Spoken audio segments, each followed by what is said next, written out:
Hello everybody, क्या हाल है जी सबके? सब बढ़िया, सब कुशल मंगल। दोस्तों, बिजनेस एंड प्रोफेशन के चैप्टर में एक टॉपिक आता है हमारे पास, डेप्रिसिएशन फॉर दोज एसएससीज या दोज कंपनीज जो इलेक्ट्रिसिटी मैन्युफैक्चरिंग और इलेक्ट्रिसिटी मैन्युफैक्चरिंग एंड डिस्ट्रीब्यूशन का काम करती हैं। इससे रिलेटेड हमारे पास एक और टॉपिक आता है, वो आता है हमारे पास टर्मिनल डेप्रिसिएशन और बैलेंसिंग चार्ज। तो ये टॉपिक थोड़ा सा ट्रिकी टॉपिक है। मैं कोशिश करूंगा आज के सेशन के अंदर आपको ये टॉपिक बढ़िया से समझा दूं, लेकिन उससे पहले एक छोटा सा अनाउंसमेंट है मेरी तरफ से, और वो ये है कि अनअकैडमी का आइकॉनिक प्रोग्राम मेरे ख्याल से आज हिंदुस्तान में किसी भी सीए स्टूडेंट के लिए बहुत ही ज़्यादा यूजफुल प्रोग्राम माना जा रहा है। बहुत सारे स्टूडेंट्स ने आइकॉनिक प्रोग्राम ज्वाइन किया है और उसका बेनिफिट उठाया है। आप कहेंगे सर, प्लस के अंदर और आइकॉनिक के अंदर क्या अलग है और क्या बेनिफिट है आइकॉनिक का? तो मैं आपको बोलूँगा कि प्लस के सारे बेनिफिट्स आपको आइकॉनिक में भी मिलते हैं, लेकिन आइकॉनिक के अंदर उसके अलावा 5 एक्स्ट्रा बेनिफिट्स और मिलते हैं, जो कि what I believe is going to be a revolution in the coaching industry.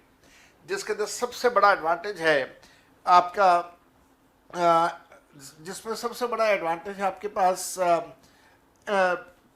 Rank strategies formulate करने का। रैंक स्ट्रेटजीज फॉर्मुलेट करने का एक सबसे बड़ा तरीका है, और वो तरीका इनके पास ये है कि अनअकैडमी की तरफ से आपको पर्सनल कोचेस प्रोवाइड किए जाते हैं। ये जो पर्सनल कोचेस हैं, इनको मैं पर्सनली अपने लेवल पे इनको मैं बोलता हूँ स्टडी बडी।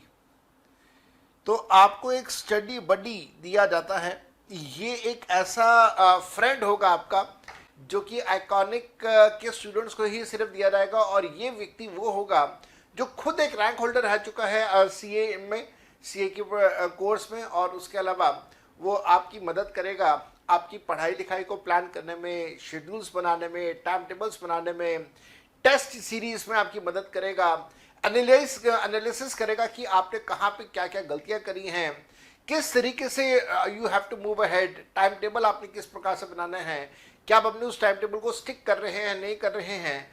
तो हर प्रकार से हैंड होल्डिंग प्रोसेस आपको दिया जाएगा, and this is going to be a game changing. मेरे बच्चे ध्यान रखिएगा, आजकल ऑनलाइन कोचिंग्स का ज़माना है। ऑनलाइन कोचिंग्स में कई बार हमारा कंसंट्रेशन हट जाता है, मोटिवेशन लेवल कम हो जाता है। वो सारी चीज़ें ध्यान रखी जाएंगी बाय योर स्टडी बडी। इसके अलावा आपको प्रिंटेड बुक्स अनअकैडमी की तरफ से मिलती हैं, जो कि प्लस वाले स्टूडेंट्स को नहीं मिलती हैं।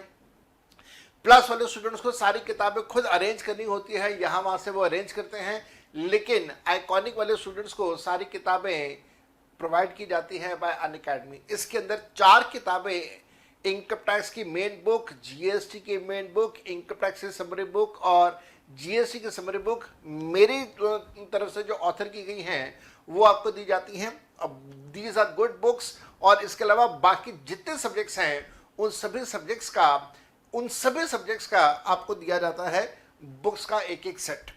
इसके साथ साथ में इंडस्ट्री एक्सपर्ट्स के साथ आपका सेशन करवाया जाता है कि चार्टर्ड अकाउंटेंट बनने के बाद आपको किस तरीके से आगे चैलेंजेस आने वाले हैं, उन चैलेंजेस को आप कैसे फेस आउट करेंगे, उसका सारा का सारा बेनिफिट आपको यहाँ पे दिया जाता है और सिखाया जाता है, इंटरेक्शन करवाया जाता है इंडस्ट्री के लीडर्स के साथ। लर्निंग प्रोग्रेस ट्रैकर एक मोबाइल एप्लीकेशन आपको दिया जाता है, जिसमें ये देखा जाता है कि आपने कितनी क्लासेस करी, कितनी रिकॉर्डेड करी, कितनी लाइव करी, टेस्ट दिया नहीं दिया, कितने मार्क्स आए, और आपकी पूरी लर्निंग, आपकी पूरी जो परफॉर्मेंस है उसको ट्रेस किया जाता है। और इसके साथ साथ में इसकी शेयरिंग की जाती है आपके स्टडी बडी के साथ भी, और वो भी आपके साथ मिलके आपको एक राइट पाथ के ऊपर ले जाता है, which will definitely help you to crack your examinations. Discord के ऊपर एक चैनल है जो प्रायोरिटी बेसिस के ऊपर आपकी सारी प्रॉब्लम्स को सॉल्व करता है, एंड ये सब कुछ है over and above your plus subscription. Plus subscription की जो बेनिफिट्स है वो तो है ही है, उसके अलावा ये 5 बेनिफिट्स आपको और दिए जाते हैं। आइकॉनिक का सब्सक्रिप्शन लेने के लिए मैं आपको सलाह दूंगा, सजेस्ट करूंगा कि आप मेरा कोड CA जोहर को यूज करें, और CA जोहर यूज करके आप इमीडिएट बेसिस पे तुरंत 10% का डिस्काउंट पा सकते हैं। 6 महीने के लिए अगर आप ऑफर चूज करते हैं तो 30,000 रुपीज का अमाउंट है फीस का। 30,000 में 10% का डिस्काउंट, 3,000 का डिस्काउंट मिल जाता है। यू नीड टू पे just 27,000 rupees. And mind you, अगर आप अदरवाइज किसी टीचर की पेन ड्राइव या गूगल ड्राइव क्लासेस लेते हैं तो you and up spending hello more than 27,000 rupees for 8 subjects. यहाँ सिर्फ 27,000 है, अदरवाइज आपको जनरली 80,000 से लेकर 90,000 रुपये का पैसा खर्च करना पड़ जाता है 8 सब्जेक्ट्स की कोचिंग क्लासेस के लिए। 12 महीने के लिए अगर आप लेते हैं तो 12 महीने के लिए आपकी फीस का अमाउंट है 38,250। अगेन 10% का डिस्काउंट है अगर आप मेरा कोड यूज करते हैं तो ये आपके पास एक ऑफरिंग, बहुत बढ़िया ऑफरिंग, आइकॉनिक की ऑफरिंग, जो कि आपको डेफिनेटली मदद करेगा सीए क्रैक करने के लिए। और आइए मेरे बेटा, अब हम लोग अपना टॉपिक स्टार्ट करते हैं from this point. So this is depreciation in case of units। Units का मतलब होता है factories, establishments.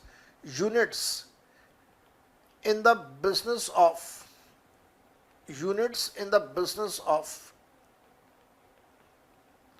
units in the business of power generation or power generation and distribution, power generation and power distribution. इसके लिए जो हम लोग use करेंगे वो होगा section number 32 sub section 1 clause 1। Something which is not very important, मैं आपको ये समझाना स्टार्ट करो डिटेल में, सुनेगा। कई बार आपने रोड्स के ऊपर, हाईवेज के ऊपर देखा होगा, रोड्स और हाईवेज के ऊपर कई बार आपने देखा होगा बिजली के बहुत बड़े बड़े पोल ऐसे खड़े होते हैं। खास तौर पे हाईवेज के ऊपर आपने बहुत देखा होगा। ठीक, ये सारे के सारे जो इलेक्ट्रिसिटी पोल्स हैं ये वायर्स के साथ कनेक्टेड होते हैं और ये वायर्स बेसिकली एक प्लांट से आ रहे होते हैं और एक दूसरी तरफ तक जा रही होती है ये वायर्स। ठीक, ये प्लांट कौन सा होगा, ध्यान से देखिएगा, ये प्लांट होगा जहां पे बिजली बनाई जाती है। Plant that is generation of power. ये प्लांट कैसा हो सकता है, ये कोई न्यूक्लियर प्लांट हो सकता है, ये कोई थर्मल प्लांट हो सकता है। लिख दूं मैं यहां पे, nuclear, thermal, hydro, nuclear plant, thermal plant, hydro plant. आजकल तो इलेक्ट्रिसिटी विंड एनर्जी से भी बनती है और इस प्रकार से और बहुत सारे केसेस। ठीक, तो यहां पे बिजली बनाई जाती है, बिजली जनरेट की जाती है और फिर इस बिजली को वायर्स के साथ कनेक्ट करते हुए ये बिजली पहुंचा दी जाती है एक दूसरी जगह जिसे हम लोग बोलते हैं पावर हाउस। तो अल्टीमेटली ये बिजली पावर हाउस तक पहुंच जाती है। पावर हाउस तक ये बिजली पहुंच गई, उसके बाद इस बिजली को पावर हाउस में से निकाल के अलग अलग प्रकार की बिल्डिंग्स तक पहुंचा दिया जाता है। ये बिल्डिंग्स आपके घर की हो सकती हैं, किसी अस्पताल की हो सकती हैं, आपके स्कूल कॉलेज की हो सकती हैं, मेट्रो की बिल्डिंग हो सकती है, मेट्रो स्टेशन हो सकते हैं, कुछ भी जो आप सोच सकते हैं वो सब कुछ। मेरे बेटे, ये जो प्रोसेस है इससे हम लोग बोलते हैं बिजली बनाना, दैट इज जनरेशन। बिजली बनाना, प्रोड्यूस करना। जब बिजली को एक जगह से दूसरी जगह पे लेके जाया जाता है वायर्स के थ्रू, तो इसे हम लोग बोलते हैं transmission, that is called transmission. और बिजली एक बार पावर हाउस तक पहुंच गई तो उसके बाद जब उसे बिल्डिंग्स तक पहुंचा दिया जाता है तो इसे कहा जाता है डिस्ट्रीब्यूशन। तो ध्यान देना, अब जो हम लोग टॉपिक कर रहे हैं ये टॉपिक किसके लिए इंपॉर्टेंट है, किसके लिए रेलेवेंट है, ध्यान से पढ़िए, टाइटल पढ़िए क्या था। Depreciation in case of units, वो फैक्ट्रीज, वो undertakings which are in the business of power generation, जो सिर्फ बिजली बना रही हैं। अच्छा, एक और चीज यहां पे क्लैरिफाई कर देता हूं, पावर और इलेक्ट्रिसिटी में फर्क होता है। इलेक्ट्रिसिटी जनरली लो वॉट की होती है और जो पावर है वो जनरली हाई वॉट की होती है। पावर हम लोग अपने घरों पे भी इस्तेमाल करते हैं हैवी इलेक्ट्रिकल अप्लायंसेस चलाने के लिए, जैसे वो पानी की जो बूस्टर मशीन होती है, बूस्टर पंप, उसके बारे में बात कर रहे हैं, फ्रिज के बारे में बात कर रहे हैं, एंड सो ऑन। साथ साथ में पावर हम लोग यूज करते हैं फैक्ट्रीज में, जहां पे हाई वोल्टेज चाहिए होती है हाई मशीनरीज के लिए। तो पावर जनरेशन का काम हो, जनरेशन का मतलब बनाना, जैसे आपने नाम सुना होगा एक कंपनी का NTPC, national thermal power corporation, इस कंपनी का काम सिर्फ बिजली बनाने का है। दूसरा है पावर जनरेशन और डिस्ट्रीब्यूशन, तो पावर बनाना भी है, बिजली बनानी भी है, फिर डिस्ट्रीब्यूट भी करना है। आपने नाम सुना होगा टाटा पावर का, मैं दिल्ली में रहता हूं, दिल्ली में टाटा पावर का डिस्ट्रीब्यूशन नेटवर्क है जहां पे मैं रहता हूं दिल्ली में। तो यहां पे टाटा वाले इलेक्ट्रिसिटी डिस्ट्रीब्यूट कर रहे हैं, और अगर उनका काम है पावर बनाना, जनरेट करना और जनरेट करने के बाद डिस्ट्रीब्यूट करना, तो उनको भी इस सेक्शन का बेनिफिट है। जो सिर्फ जनरेशन का काम करें उनको भी इसका बेनिफिट है। लेकिन अगर कोई ऑर्गेनाइजेशन, कोई कंपनी सिर्फ डिस्ट्रीब्यूशन कर रही है या सिर्फ वो ट्रांसमिशन कर रही है, तो उनको इस सेक्शन का बेनिफिट नहीं दिया जाएगा। तो जनरेशन क्या है, डिस्ट्रीब्यूशन क्या है, वो सारी बातें मैंने आपको यहाँ पे बता दी है। अब जरा बात को ध्यान से लिखिएगा। If SSC has business of generation of power, if SSC has a business of generation of power or generation and distribution of power, generation of power हो या generation and distribution of power हो, then such SSC has option to charge depreciation either on SLM basis or on WDV basis. तो आप इसे point number 1 बना दीजिए, point number 1, और अब आप आएंगे पॉइंट नंबर 2 पे। ध्यान देना, एक ऐसा एसएससी जो बिजली बनाने का काम कर रहा है या बिजली बनाने के साथ में बांटने का, डिस्ट्रीब्यूशन का काम कर रहा है, उस एसएससी को ऑप्शन दे दिया, याद रखना ऑप्शन वर्ड है, ऑप्शन दे दिया, उन अपनी मर्जी अनुसार वो डेप्रिसिएशन चार्ज कर सकते हैं, या तो एसएलएम बेसिस पे या वो चार्ज कर सकते हैं डब्ल्यूडीवी बेसिस पे, आइदर ऑन एसएलएम बेसिस और ऑन डब्ल्यूडीवी बेसिस। ये हो गया पॉइंट नंबर 1। पॉइंट नंबर 2 पे आ रहे हैं। Option has to be exercised, option has to be exercised while filing ITR of the first year, ITR of the first year since purchase of asset। जब आपने asset को खरीदा, और obviously बात है खरीदने का मतलब यहाँ पे पुट टू यूज भी है, आपने एसेट को खरीदा और आपने एसेट को पुट टू यूज किया, उसके बाद जब आप अपनी पहली आईटीआर सबमिट करेंगे तब आपके पास ऑप्शन है उस आईटीआर में मेंशन कर देना कि आप डब्ल्यूडीवी चार्ज करना चाहते हैं या एसएलएम चार्ज करना चाहते हैं, दो में से कोई एक चीज।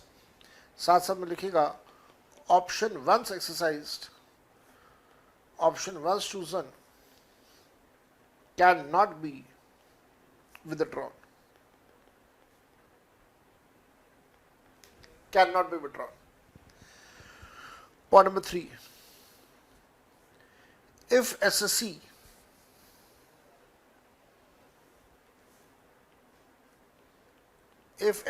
chooses,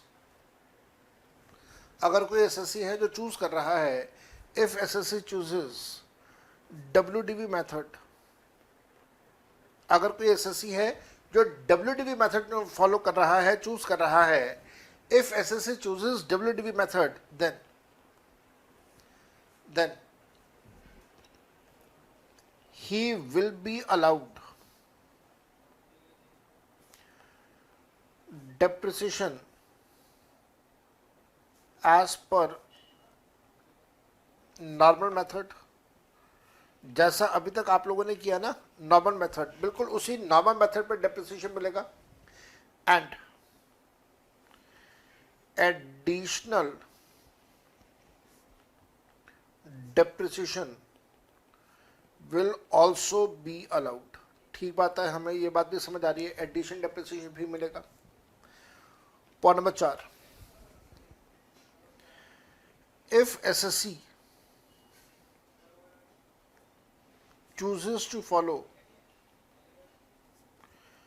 SLM method, then point number A, special rate of depreciation, special rates of depreciation will be used as given on page 352 in book. And point number B, additional depreciation will not be allowed. मेरे बेटा ध्यान देना, जो SSC SLM method follow करना चाहे वो कर सकता है, कोई रिस्ट्रिक्शन नहीं, कोई रोक टोक नहीं। बस ध्यान रखिएगा, जो रेट ऑफ डेप्रिसिएशन मैंने आपको लास्ट क्लास में दिखाए थे वो रेट अप्लाई नहीं होंगे, स्पेशल रेट्स अप्लाई होंगे। अब ये स्पेशल रेट कहाँ पे गिवन है, सुन लेना बात को ध्यान से, एग्जाम में क्वेश्चन नहीं आता है इस टॉपिक में से, नहीं आता है। मान लीजिए अगर एग्जाम में कभी क्वेश्चन आ गया तो रेट ऑफ डेप्रिसिएशन आपको गिवन होगा, आपको याद नहीं करने हैं। उसके बावजूद मैंने अपनी बुक के पेज नंबर 352 और 353 पे बड़ा सा एक टेबल दिया हुआ है जिसमें अलग अलग एसेट्स के रेट ऑफ डेप्रिसिएशन दिए हुए हैं। आप उनको पढ़ना चाहे पढ़ लेना, याद करने की जरूरत नहीं है। Rate of depreciation will always be given in the question, आपने कभी भी याद नहीं करना। और साथ साथ में एडिशनल डेप्रिसिएशन तब मिलेगा जब वो WDV मेथड फॉलो कर रहा हो, एडिशनल डेप्रिसिएशन बिल्कुल नहीं मिलेगा जब वो SLM मेथड फॉलो कर रहा हो। तो इस बात का भी आप लोगों ने बड़े अच्छे तरीके से ख्याल रखना है। ठीक है जी, तो ये वाली बात भी हो गई। ठीक, अब आप कितने पॉइंट लिख चुके हैं? 4। पॉइंट नंबर 5 लिखेंगे, उसके लिए आप जगह छोड़ दीजिए। और पॉइंट नंबर 5 के बाद आपने एक और पॉइंट लिखना है, पॉइंट नंबर 6, आप उसके लिए भी जगह छोड़ दीजिए। आपके मन में आ रहा होगा सर कितनी जगह छोड़ दूं, तो मैं बोलूँगा कि भाई आप लगभग आधा पेज की जगह छोड़ दीजिए, leave around half an page, और उसके बाद लिखना स्टार्ट करेंगे। मेरे साथ साथ में लिखेंगे, J limited is a company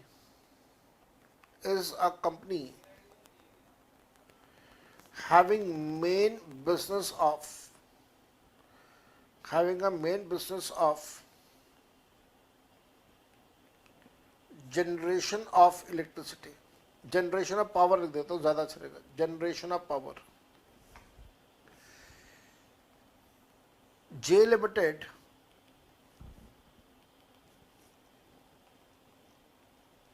Limited purchased a machine on 1st January 2017 for 85 lakhs on which it charges SLM depreciation at the rate of 7.84%. अब ये 7.84% कैसे आया? ये 7.84% मैंने नहीं चूज किया, डिसाइड किया, ये 7.84% ऑलरेडी हमारे कानून के अंदर गिवन है. So it charges depreciation on SLM basis, depreciation at 7.84%. J Limited sells this machine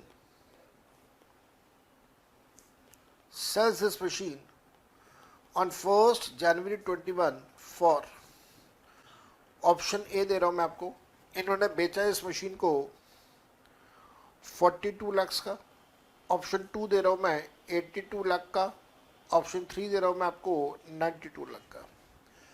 तो मशीन कितने की बेची गई है, 3 ऑप्शंस मैंने आपको दे दिए. ये आपके पास पूरा क्वेश्चन है, आपने काम करना है. ध्यान देना, मशीन को परचेज किया था जनवरी 2017 में.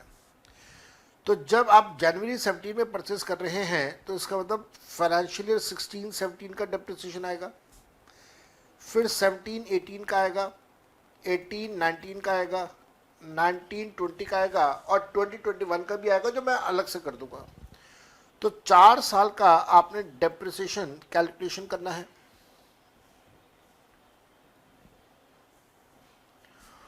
Opening WDV 0, purchase and put to use दिया हुआ है आपको. Purchase and put to use है 85 लाख रुपीस का, 85 लाख रुपीस का. सोल्ड इस साल नहीं बेचा तो 0 आ गया. Closing WDV 85 lakhs. Depreciation on SLM basis, आप SLM पे डेप्रिसिएशन चार्ज करेंगे 85 लाख का 7.84%, 7.84% इज 666,400. उसका आधा, क्योंकि put to use is for less than 182 days, तो दिस इज 333,200. लेस कर दे 85 लाख रुपीस में से, तो this will be now opening of next year 8166,800, 8166,800. Opening आ गया 8166,800.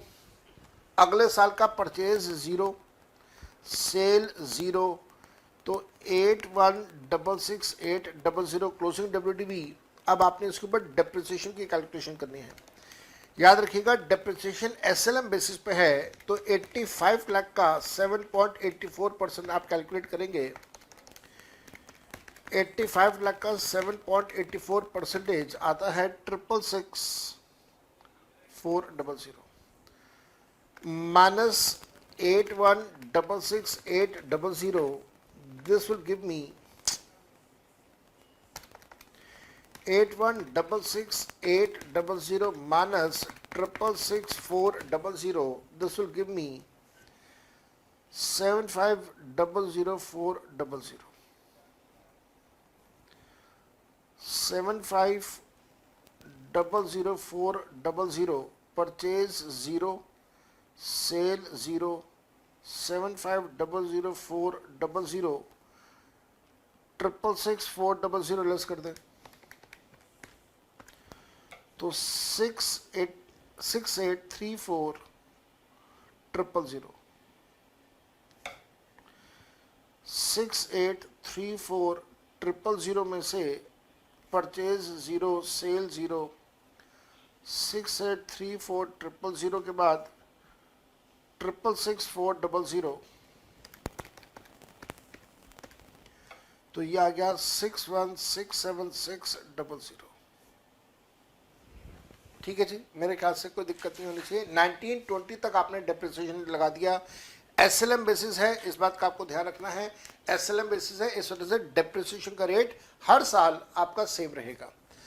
अब इसके बाद एग्जामिनर कहता है 1920 के बाद 2021 में इसको बेच दिया, तो 2021 में आपके पास तीन ऑप्शंस हैं।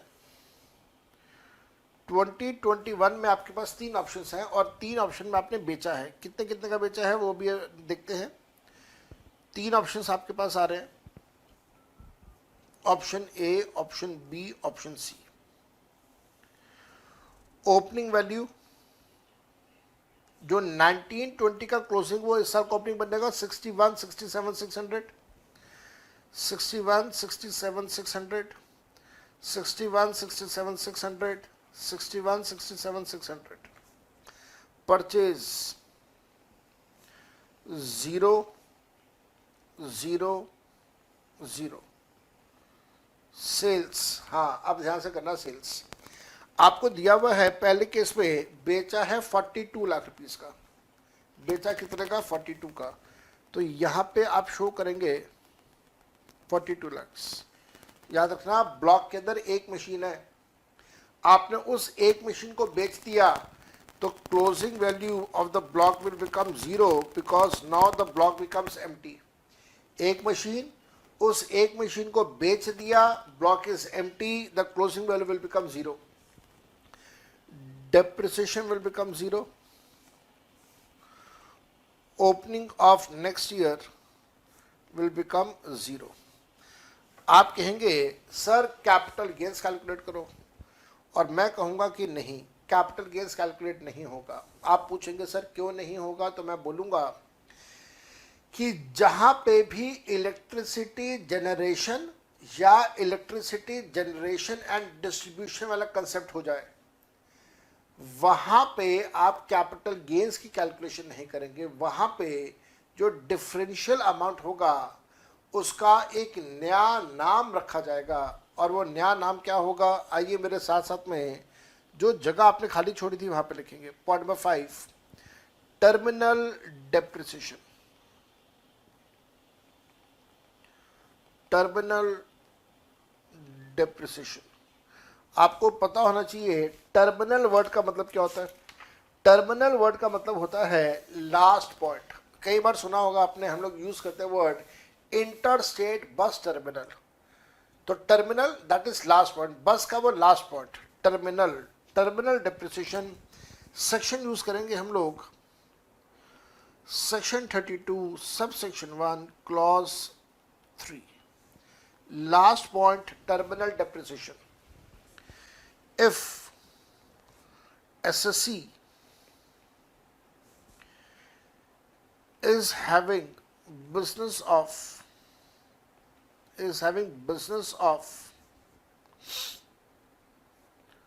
generation of power or generation and distribution of power, generation of power या फिर generation and distribution of power, and it follows follows SLM method of depreciation, then in case of loss it will not be regarded as capital loss, but it will be regarded as business loss and will be debited to profit and loss account in the year of loss.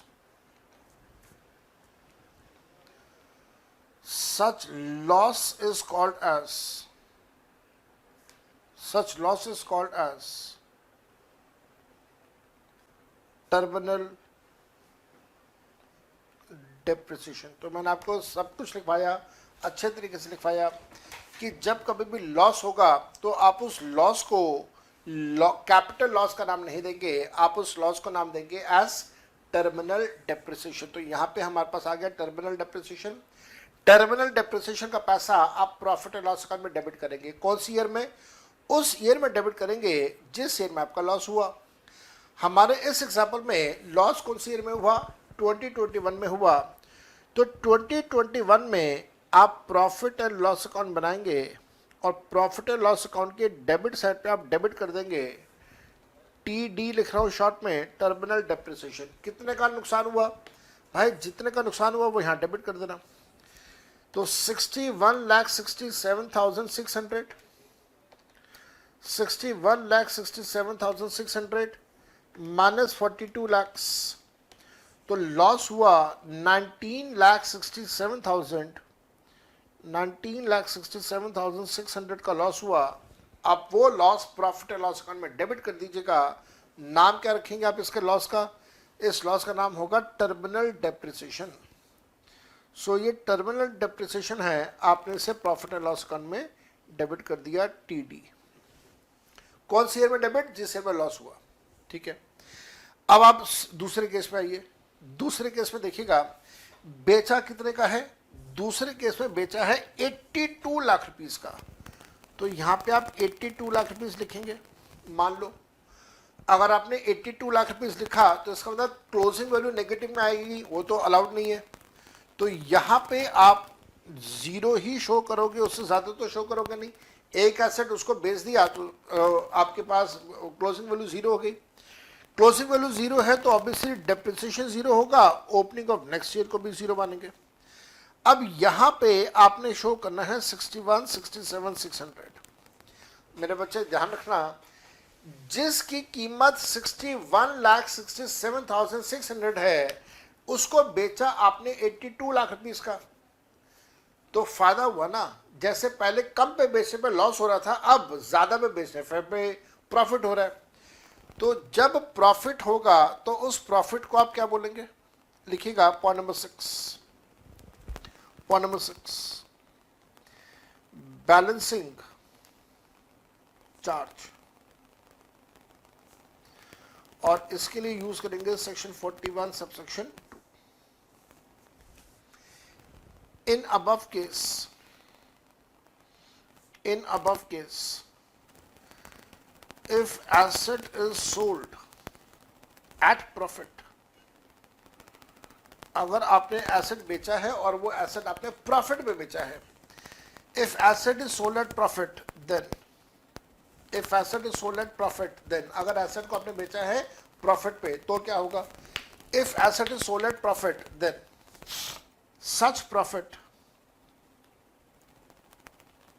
then such profit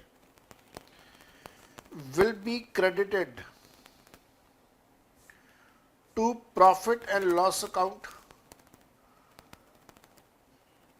and will be taxed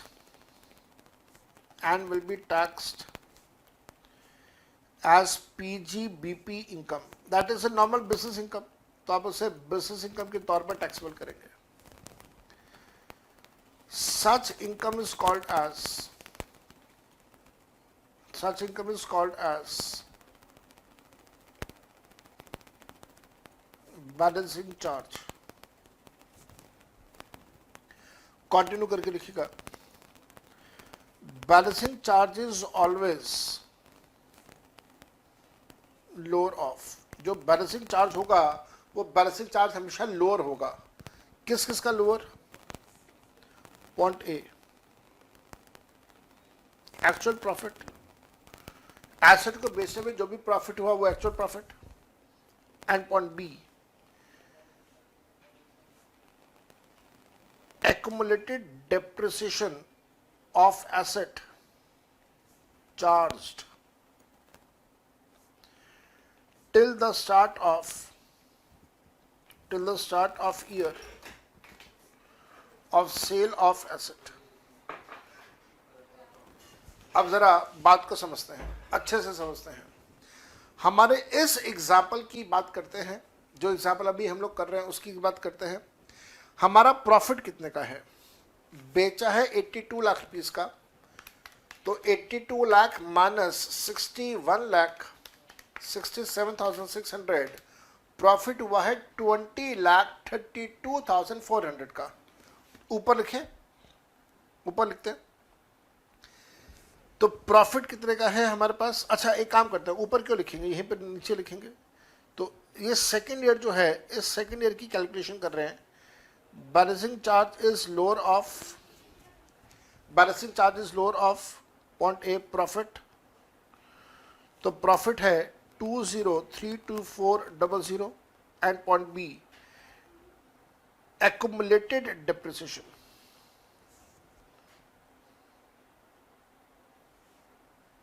accumulated depreciation सुनिएगा, what is accumulated depreciation? accumulated depreciation का मतलब है पिछले सारे सालों का depreciation जोड़ दें तो that will be the accumulated depreciation। अब आप पिछले सभी ईयर्स का डेप्रिसिएशन जोड़ दीजिए। आपने जोड़ना है कौन कौन सी वैल्यू? 1, 2, 3, 4, इन चारों की वैल्यू को जोड़ दें, कितना आ रहेगा? 666,400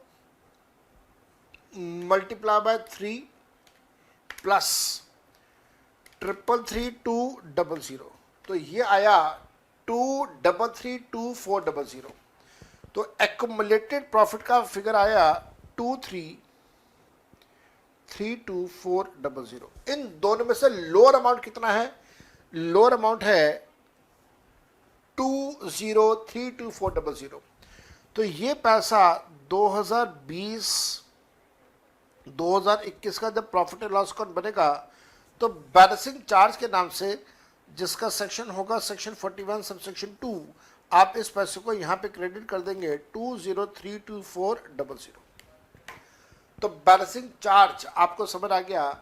जो प्रॉफिट है उसको कंपेयर कर लेना पिछले सालों का एक्युमुलेटेड डेप्रिसिएशन के साथ, जो लोअर अमाउंट होगा that will become the balancing charge. अच्छा, अब यहाँ पे एक्युमुलेटेड डेप्रिसिएशन के साथ कंपेयर क्यों कर रहे हैं, उसके पीछे रीजन भी है। गवर्नमेंट ने ये कहा कि साहब पिछले सालों में आपने डेप्रिसिएशन का पैसा पीएल अकाउंट में डेबिट किया हुआ है, अब इस साल अगर आप इसको बेच रहे हैं तो आप रिकवरी कर रहे हैं, आप अपने डेप्रिसिएशन की रिकवरी कर रहे हैं।